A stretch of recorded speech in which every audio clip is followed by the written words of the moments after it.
Hey Phantomaniacs, welcome to the newest unboxing here on the Needless Things YouTube channel. Today we are taking a look at, from Wave 2 of the G.I. Joe Classified series, Gung-Ho.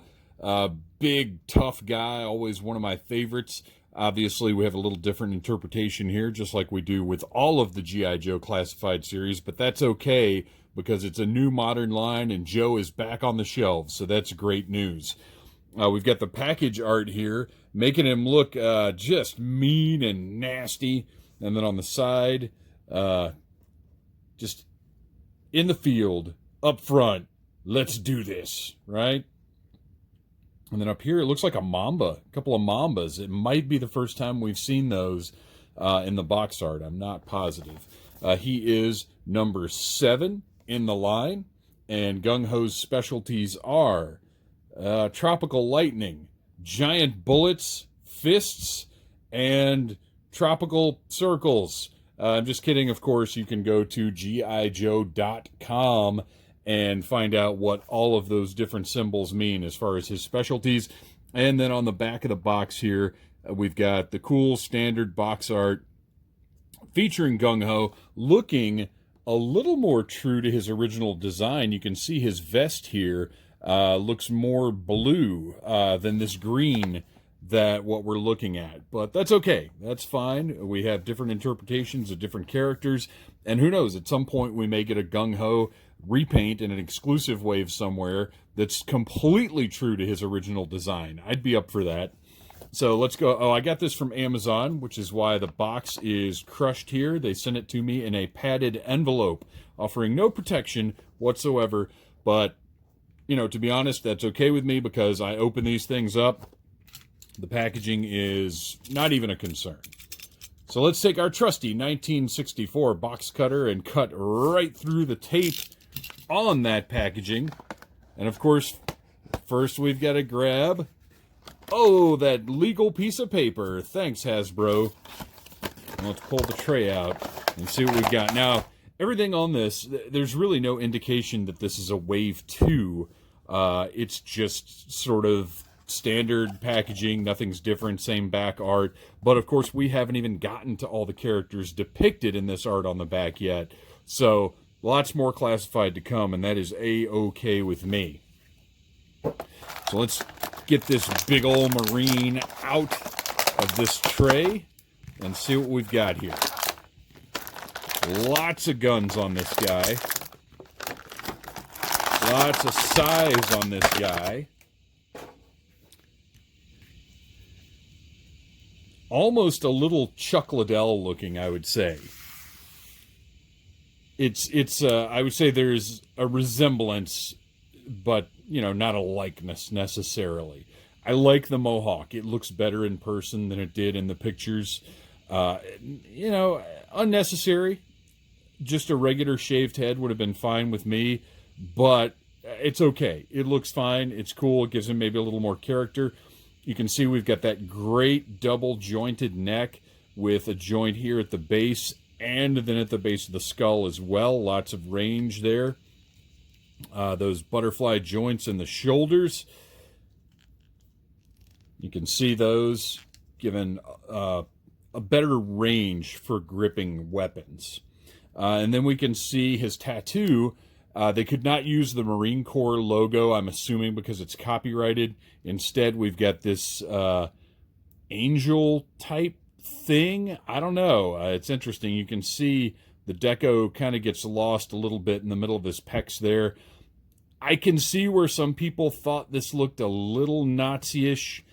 I'll be honest, I think Hasbro probably could have done better and also made it bigger. I mean, obviously, I wouldn't have preferred it to go down into this ab crunch, but we could have gotten more coverage on the chest there. And, well, the black is okay. I'm fine with that. It's more likely that sort of tattoo is going to be all black than the blue of the original design.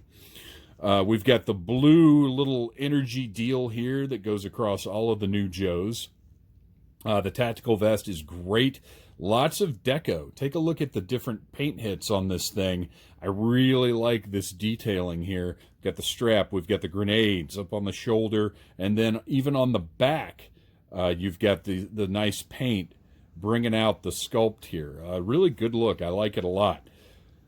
He's got some sort of armor piece on his forearm, which is removable. I'm sure we could slide a hand off and pop that thing right off if we really wanted to. And then over here, got another little weird doodad type of piece, almost an elbow pad type of thing.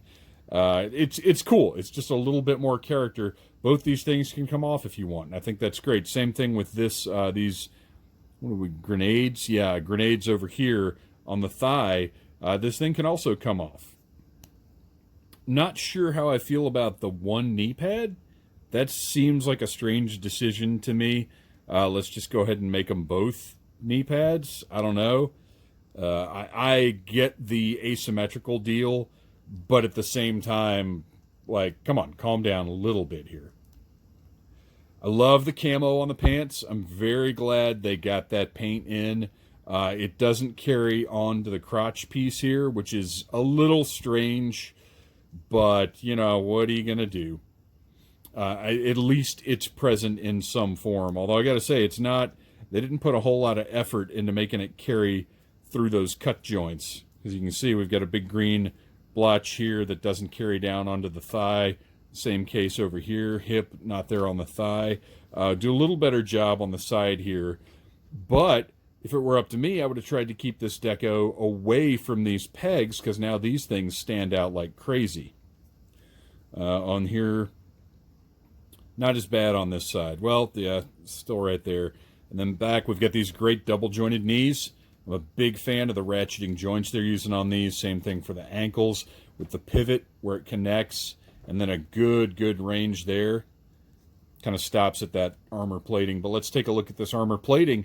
Again, great sculpt, looks cool, and I do like, this is a more subdued color than the gold we saw in some of the earlier figures. I like this, and then the straps on the back painted.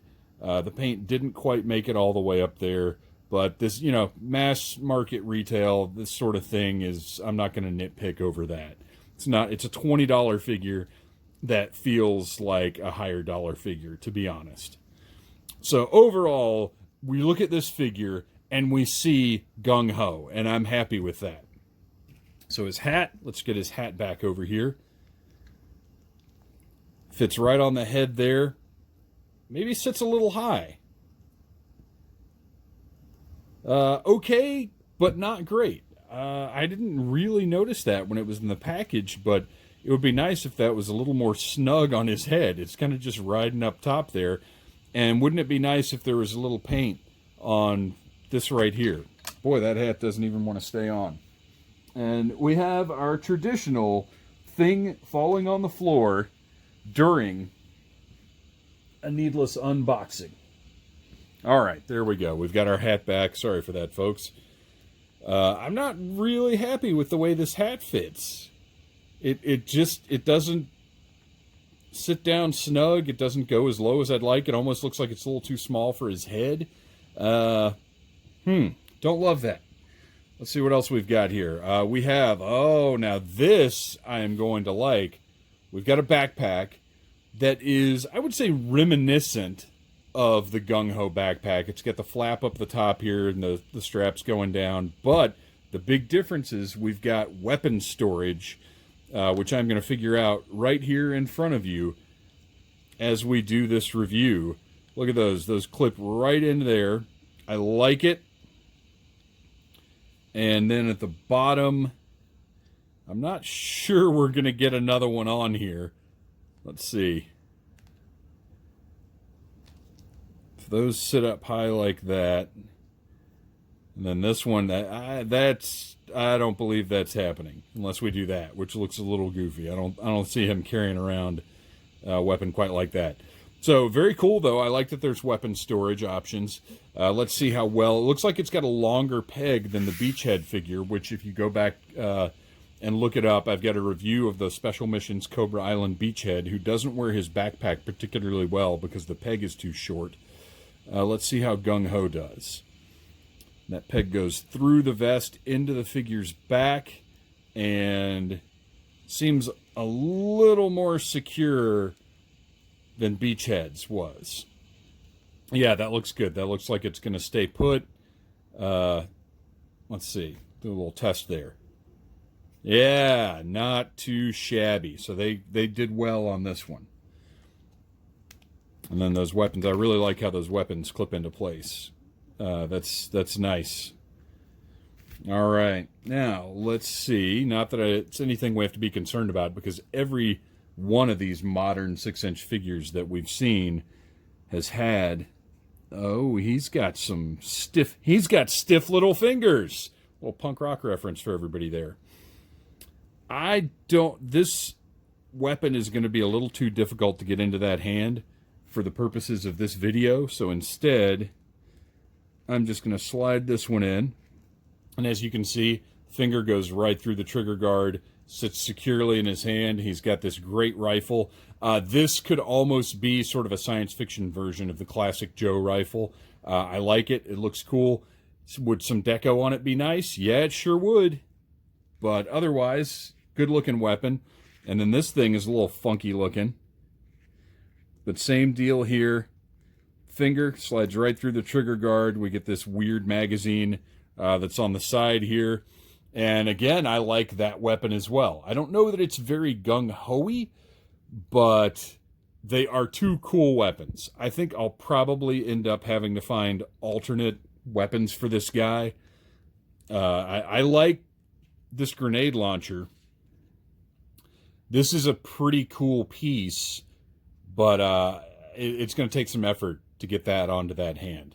This isn't bad, but I might look around a little bit more for Gung-Ho's weapons. So, looking big, looking tough, looking cool. I am happy with this modern update of Gung-Ho. Like I said, I wouldn't be opposed to one in more traditional Gung-Ho colors, but I'm happy to be adding this guy to my G.I. Joe classified shelf. Please like, subscribe, share this video, and thanks for watching. Yo, Joe!